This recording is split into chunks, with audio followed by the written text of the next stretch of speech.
Hi, Dr. Padera. This is Tyler Parker from your MFT 6103 class, and this is the week 6 assignment, I believe it is, talking about what cultural context we would like to change about ourselves, or, well, you could pick from the 4 things, and I chose, what I'm most passionate about changing about myself. And really, I want to change those things to become a better therapist. So, question Delta, where it was talking about what's going to get in the way of being effective or efficacious as a therapist, are basically the things that I want to talk about as far as what I want to change about myself in order to be more effective. So I decided, instead of doing like a PowerPoint presentation and just doing that whole 2-dimensional thing, that I'd actually bring out things from my life that I have that can be interpreted in different ways, to get a better understanding of what I'm really talking about and what I'm really trying to say. I'm really big into interpreting things and metaphors and symbolism and all that. So I'm going to take that route. So the first thing that I'd like to talk about is religion. I'm not saying that I would want to change my religious outlook, because I'm an atheist. I'm in that neutral area where I don't necessarily have a reason to disagree with anyone about their religious beliefs. And I think that that can be a strength, because I'm not going into a situation sort of pushing an agenda or, trying to see it from my perspective. Like, I accept the way that people, think about how they interpret the universe and their life within it. So, if your modus is to think that way, then that's totally okay with me. But anyways, so reading the whole of the major Abrahamic religious texts, I would say for the Jewish religion, Christian religion, and the Muslim religion, or Islam, I guess you would say, I really would like to read the whole of their religious texts, just so that I can understand the context from which those spiritual teachings come from, so that I'm not coming from a position of ignorance. I understand that I can ask questions of my clients to sort of figure out where they're coming from when they make certain decisions, but I think that it's probably better to understand the undercurrent of their decisions without having to ask them.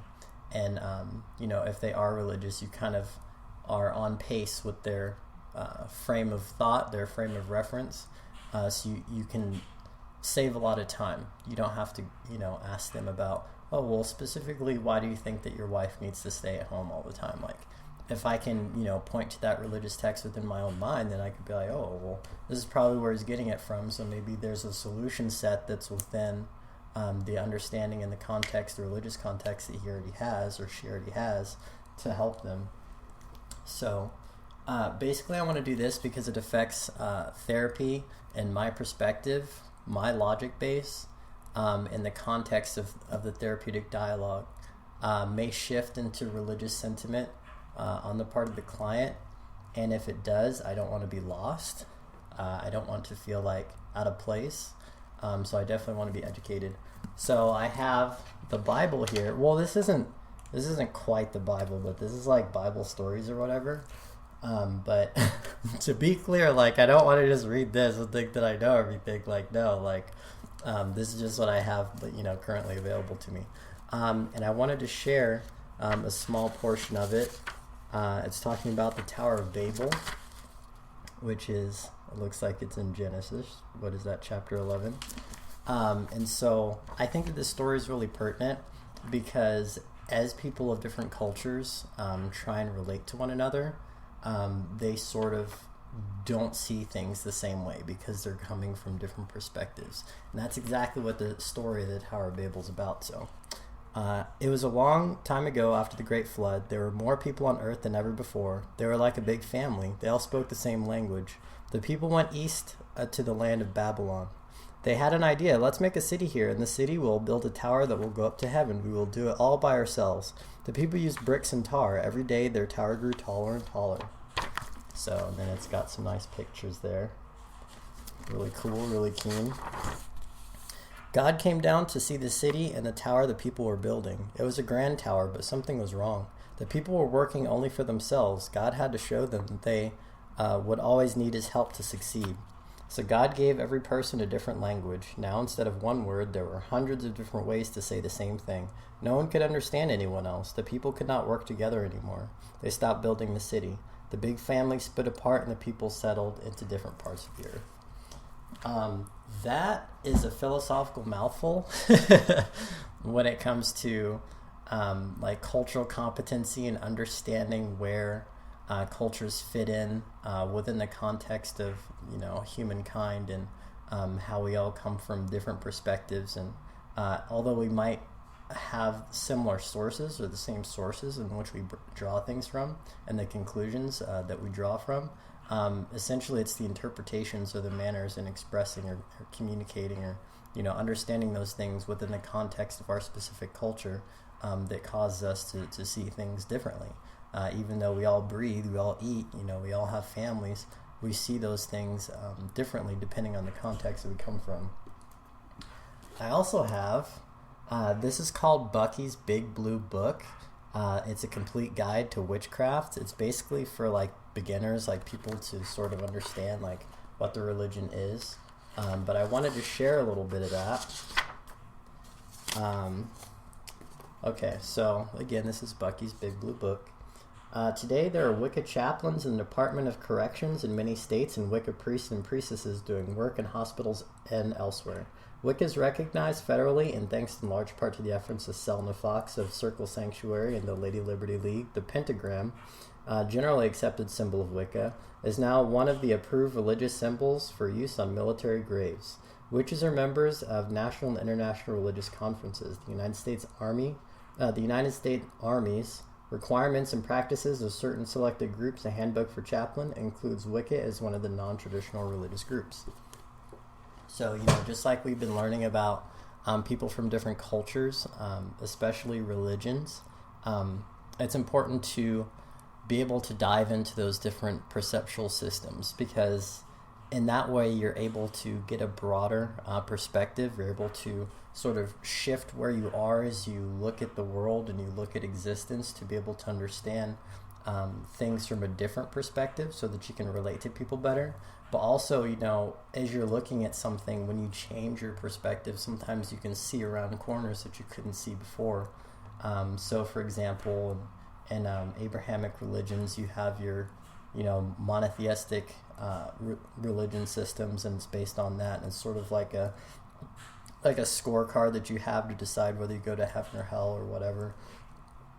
But in the Wiccan religion, it's all about, nature is what it is, and to be one with it is the ultimate goal.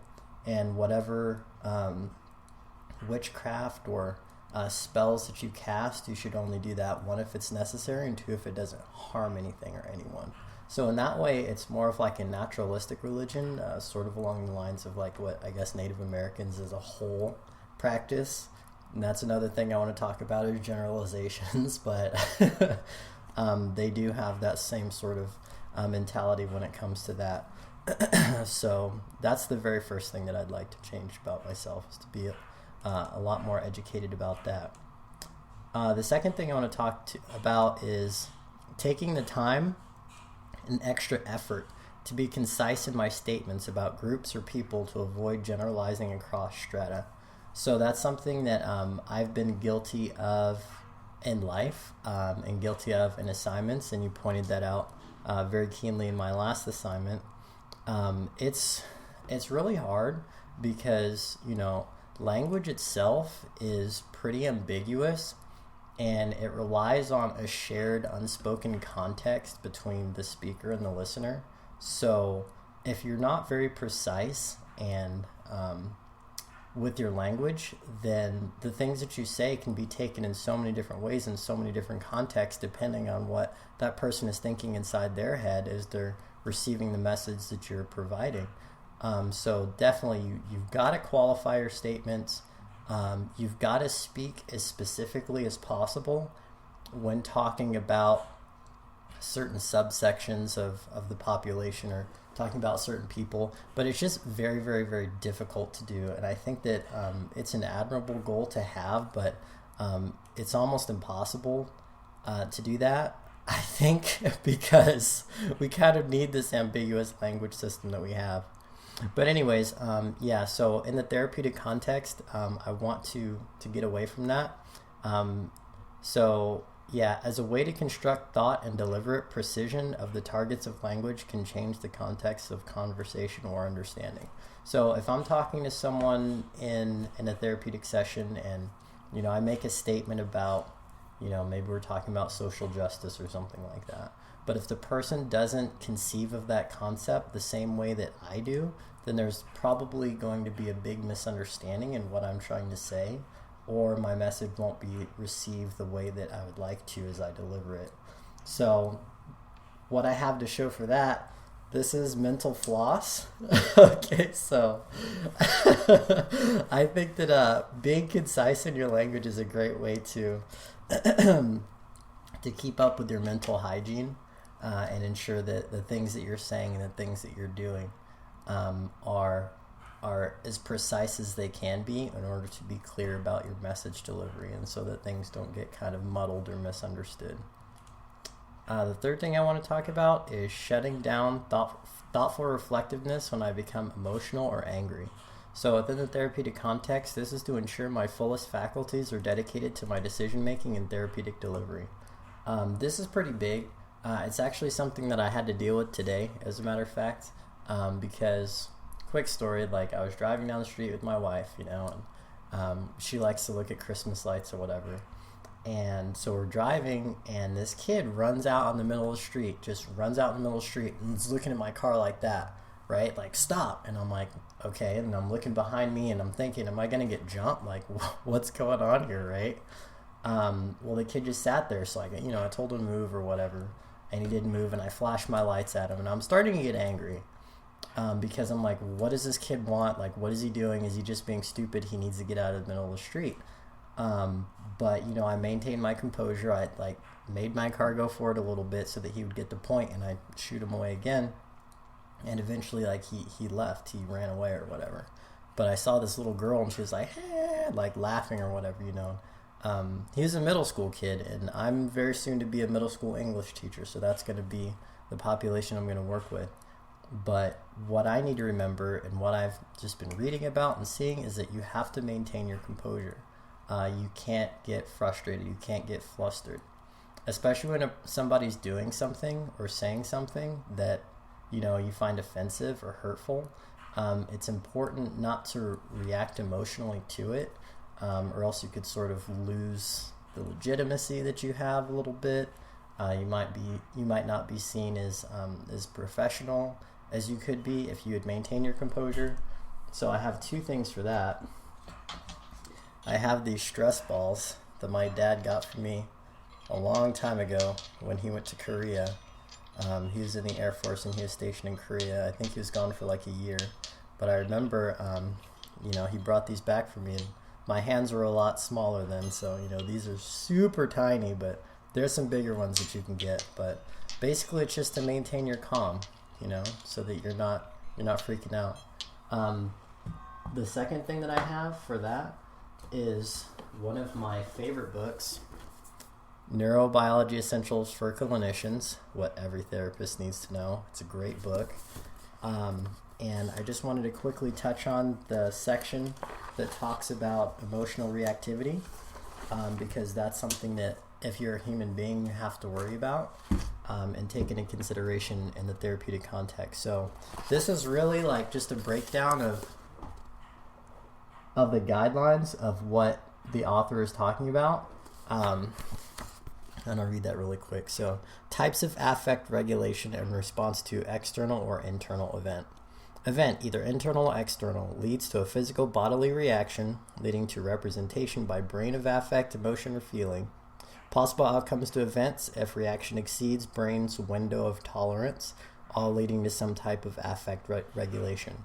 So if something comes in, and you're gonna have a reaction to it because it's not, just a standard statement. It's not something that you can just brush off. So you're likely to have one of three types of reactions, according to this author. Interactive regulation, Borrowing right brain functions of other may lead to restoration of homeostatic states. So, what the author talks about a lot is when someone is going through not like a crisis, but it could be like a crisis. If they're going through a rough emotional state, that they'll sort of like borrow, I guess you would say, the calmness or not calmness of another person because they can't regulate their own emotions at that particular time. So that's why it's important for a therapist to be calm when someone presents agitating or distressing information during a therapeutic session, because if they're not able to be calm themselves, and they're going to be looking at you and hoping that your calmness will in turn calm them. Autoregulation in autonomous context indicates history of appropriate interactive regulation that has developed in the capacity for self-regulation without use of problematic defenses or behaviors. So, if someone is able to self-regulate their emotional states, then they're going to be able to do that, and it's not going to be problematic, it's not going to be defensive, but their parasympathetic and sympathetic nervous systems are going to take over, and they're going to sort of balance each other out so that the person doesn't lose their cool. Or types of autoregulation that are problematic: behaviors of other causes pain, worst case abuse, leading to sympathetic nervous system activation, and then the parasympathetic nervous system counterregulation. May overcompensate via toxic defenses, example, dissociation. So a right brain of other not available for interactive regulation, worst case neglect, leading to parasympathetic nervous system states of low arousal, including vegetative vagal, and problematic autoregulation. So essentially what that's saying is that, if you're trying to learn how to self-regulate and there's another person that you can't borrow examples from, then you're going to perhaps swing to the high side or swing to the low side of autonomic regulation. So it's sympathetic nervous system, you become like really agitated, really distressed, you're really hyped up and anxious, or on the opposite spectrum, you become really depressed and tamped down and, like you said, disassociated and things like that. So for me to understand those concepts within the therapeutic session and for myself, I need to understand how my autonomic nervous system regulates, and to be able to look for ways that I can help myself to regulate where I need to be and to not let those things get out of control. So the next thing that I want to talk about is, and like I said, because if I am getting emotional, I can't think straight. And if I can't think straight, then I can't provide competent therapy if I'm over there, running amok in my own head. Another thing I'd like to change: being dismissive about things I've previously determined to be irrelevant or wrong. So within the therapeutic context, especially as they relate to religion, social issues, or political perspectives as they are expressed by my clients. That's a big one, because everyone has a different everyone doesn't have a different culture, but people come from different cultures and have different cultural contexts. So, if someone comes to me and they say something that I just completely disagree with, but that's the way that they want to live their life, or that's the way that they have lived their lives, their entire life, that really doesn't give me any right to tell them otherwise. It gives me no right to say, okay, well, I don't agree with somebody paying 5 times a day, because that gets in the way of working, or whatever the case may be. That's really not my place to say. So for that one, I never got very good with magic, but I have some magic cards, and this one is called Insight, if it'll focus on it. So you can't really see it too well. I'll read it to you. So whenever a target opponent successfully casts a green spell, draw a card. Okay, so for me, if someone that I disagree with comes up with a good point that I've never previously thought about, or that I'd previously dismissed, but they provide enough information that it would make sense. Like, say, for example, we'll take the gun debate, right? So, liberal people would say we need to ban all the assault weapons, right? Okay, cool, got it. It's a good idea. But then conservative people would say, you can't ban all guns because we need them to defend against the government tyranny. That's our last mode of defense. It's like, okay. So both of them are right. Within the therapeutic context, not taking that specific scenario, but if they both have their merits, as a therapist, you can't say, well, I think that we should just ban all assault weapons because you're just crazy. You can't say that to people because that's not what they want. That's not how they live their lives. Like, we're not in the legislative process now. I understand that we are supposed to be active in our communities, our local and our state communities, to try and push for social justice issues and things like that to make the world more equitable. I get it. I'm all about that. But within the therapeutic context, depending on what it is, if it's not like abuse, neglect, or violence, or anything like that, domestic issues, we need to just let it go. We need to let that person live their life the way that they want to. So this is really a two-parter too. I also have the AAMFT Code of Ethics, kind of like the playbook or whatever. This one is really cool. You've probably seen it before. But I just wanted to take a slice of that, talking about client autonomy. So client autonomy and decision making. Marriage and family therapists respect the rights of clients to make decisions and help them to understand the consequences of these decisions.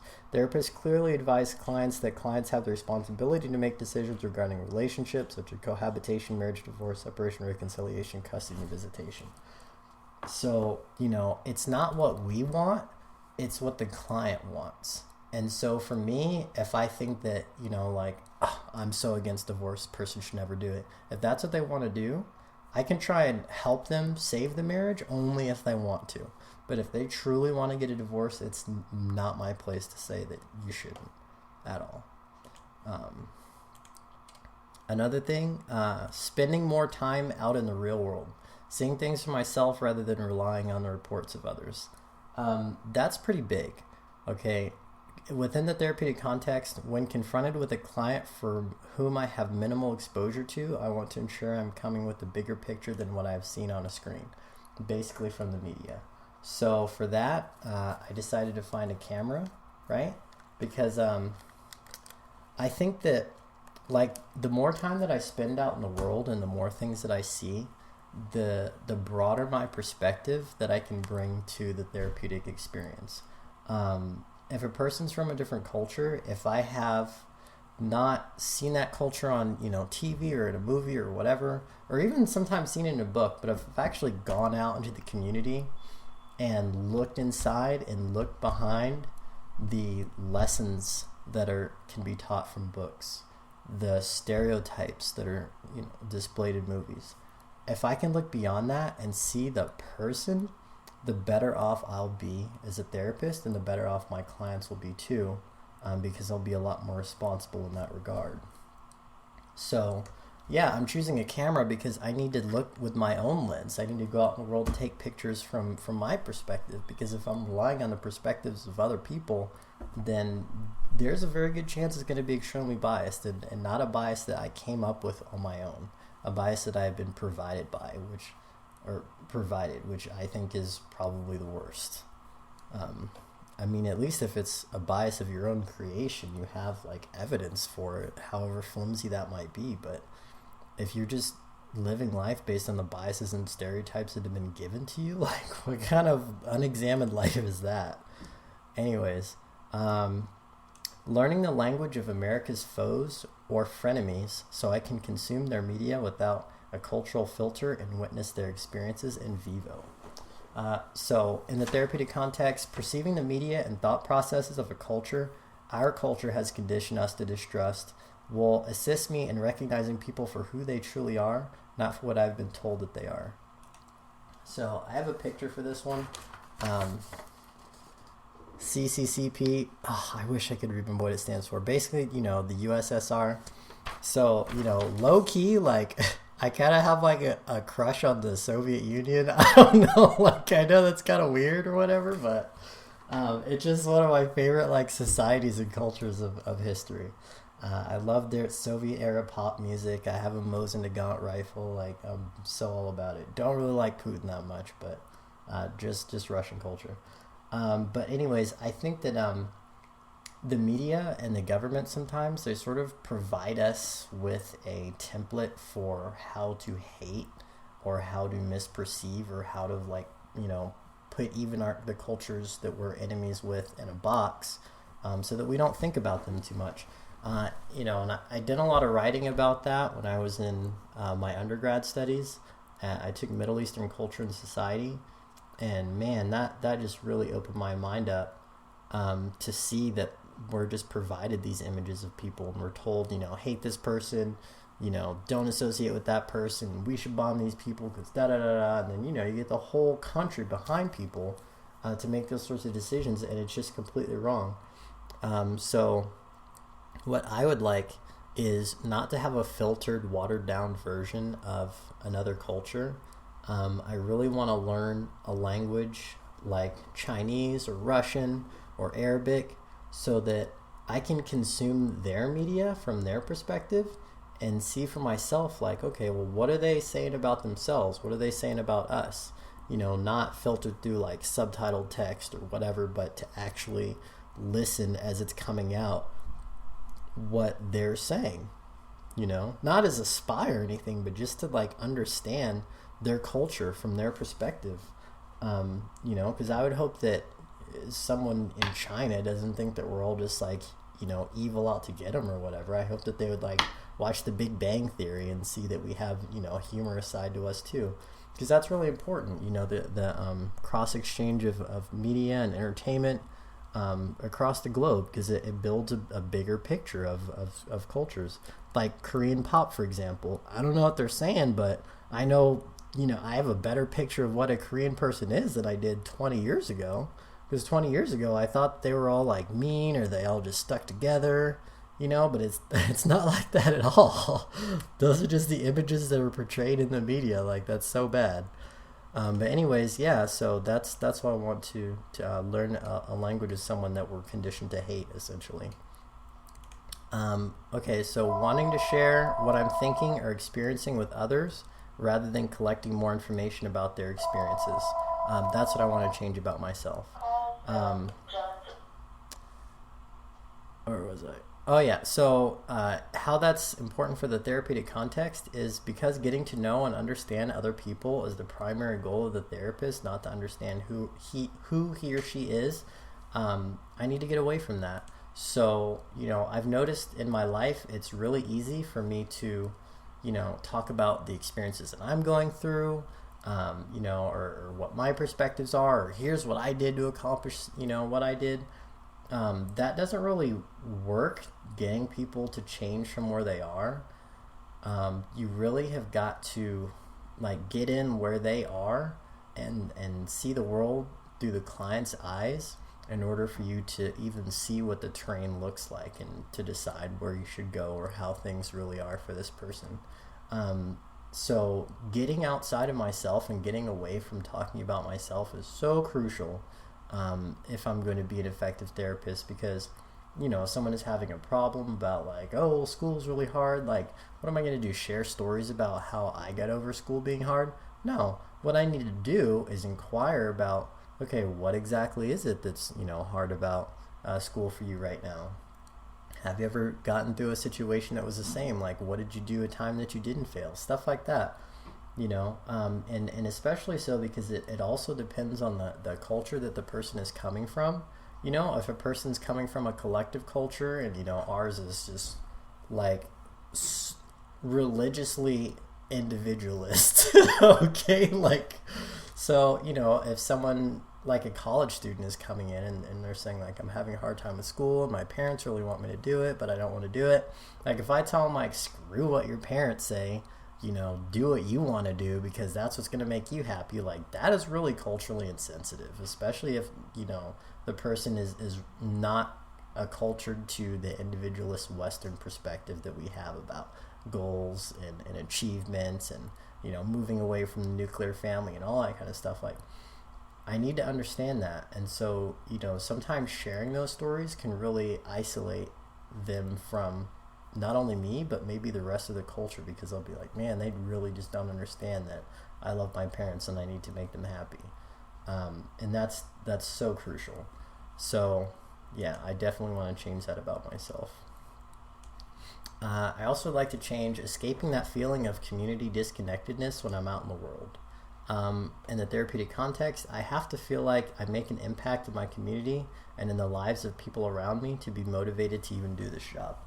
So, thank you so much for allowing me to do that assignment where we had to go and see another culture for ourselves. So, this is me, and cheese! I went to an Islamic school, just to talk to them, just to see what it's all about. You read my paper. That's just how those guys were. I mean, they all were so receptive. They all were very respectful. This guy named Tariq, he's one of the priests for another mosque down the road from the one that I went to. But I could just ask him questions like, why do you think that there are spirits? Like, why do you think that, people have a soul? Like, and he would answer those questions, and he has consistently answered my questions and pulled from the text to show me what his reasonings were. So I just think that that's absolutely wonderful. And I really can't say enough about that experience. But yeah, as far as feeling disconnected from my community, I guess I don't have a lot of community to experience right now because I just got out of the Navy, as you can probably see, in November. So I'm not yet integrated back into mainstream society. So it's kind of hard for me to, talk to people every day. I start working in January, so, I don't have coworkers that I can talk to or anything like that. So for me right now, it might just be a temporary thing, but I feel very disconnected. I feel like what am I doing here? Do I have a community? What is a community? But wherever I go, I need to feel like I'm making an impact, like I'm actually doing something worthwhile. And that, it's just not all for naught. Another thing that I'd like to change is finding middle ground with people I disagree with in order to find solutions to problems in my life and in therapy. In therapeutic context, the solutions I propose cannot be exclusively my decisions or perspectives to be put into action. I have to remember that my client's life is not my life, and therefore it is not my decision to decide how someone else should live. So I'm sure you know what this is. One of the best books ever. This is awesome. There's just so much that I could say about this book. It's just so amazing. But all about finding the middle ground with people or finding workable solutions within the cultural context that they have this is like a cheat book. This is like a toolbox. So, having a general understanding of which direction different cultures go will provide me, at least a rough sketch, at least a rough map. So I'm not walking into a situation like with Korean families, for example, and I'm just I don't even know what's going on. Why are you being like that? With books like this and the education that we receive at this school, this is what we need to be successful out in the real world. Because as soon as we step out in the real world and we start seeing clients, everything that we thought is going to be thrown out the window. Because there's so many different perspectives of the world, and when someone comes to therapy, it's because they have a problem, typically. So not only are we going to be dealing with, the specific problems that people have, but we're also going to be dealing with their cultural perspectives that they bring and how they see those problems. And if those are vastly different than ours, we're going to be up the creek if we don't have information like this. So thank you again for this wonderful education. Okay, what else?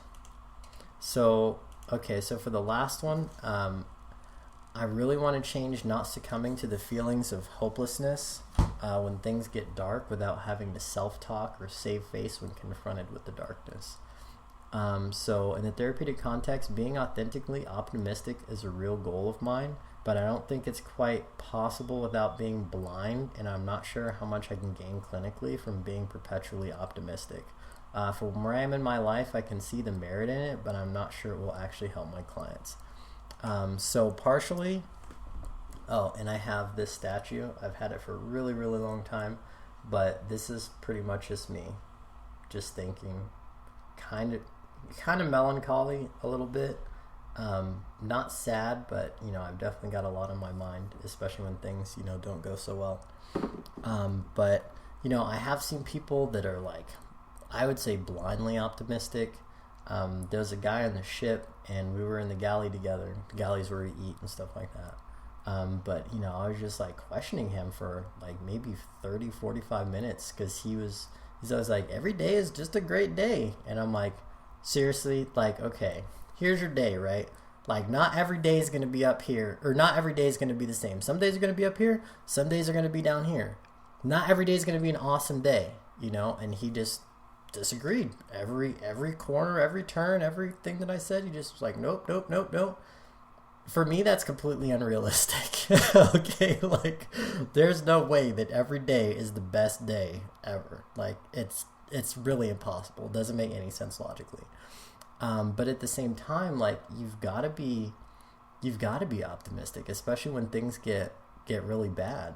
If I have a client who, first of all, I don't understand their cultural perspective, that's going to be rough in and of itself.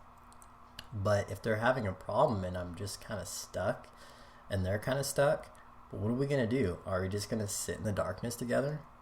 Or, well, one of us has got to be optimistic, right? I mean, that's what, neurobiology for clinicians is all about. It's all about, if a person can't regulate properly, or it's, dysfunctional, or it's problematic, they can draw on another person's regulation of their emotional state to sort of like latch onto, and I guess sort of in a way like emulate. It gets into mirror neurons and things like that, but I think that's maybe a bit of a stretch.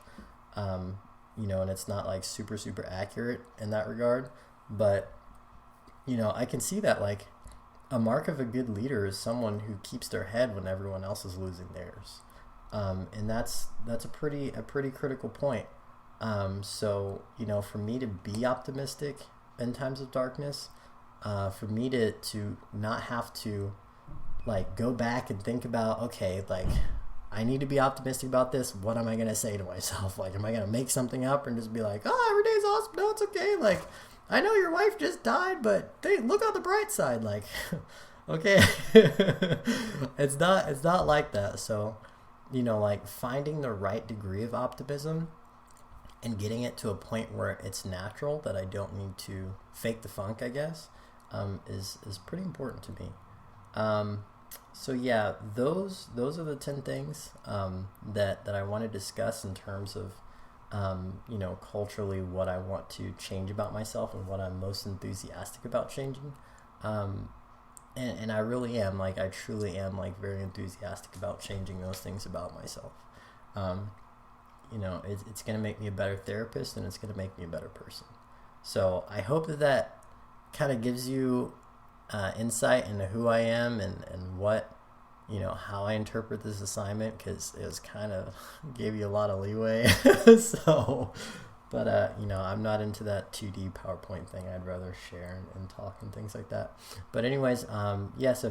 Following this, I'll have my favorite singer of all time, Bjork, in her song "Human Behavior," because first of all, I love it. I love her. But I think that song is really speaks to how I feel about this whole process of understanding people, understanding psychology, understanding marriage and family therapy, and how irrational we can be sometimes. But it's still a joy, even though it is irrational. You can hear it in the words, if you can understand the words, because she's Bjork and she's not so clear sometimes. But anyhow, yes, I hope that's efficient, and I'll see you around.